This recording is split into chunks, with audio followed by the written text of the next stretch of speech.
সন্তান আর সম্পদ এটা দুনিয়ার জীবনের সৌন্দর্য। ছোট ছেলে মেয়েরা সোনামণিরা না থাকলে পৃথিবীতে কোনো সৌন্দর্য থাকতো?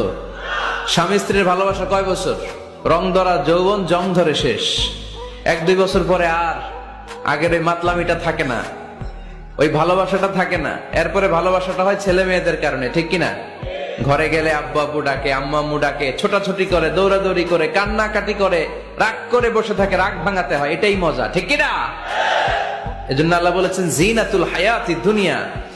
ছেলে মেয়েরা, সন্তান সন্ততি হচ্ছে দুনিয়ার জীবনের সম্পদ, দুনিয়ার জীবনের সৌন্দর্য। এক আয়াতে বললেন জিনা, আবার আরেক আয়াতে বললেন ফিতনা। ইন্নামা আমওয়ালুকুম ওয়া আওলাদুকুম ফিতনা। তোমাদের সম্পদ, তোমাদের ছেলে মেয়েগুলো যেমনি সৌন্দর্য, আবার অন দা আদার হ্যান্ড তারা তোমাদের জন্য ফিতনা। কারণ এই সন্তানের মুখে খাবার তুলে দেওয়ার জন্য অনেক বাবা হারাম পন্থা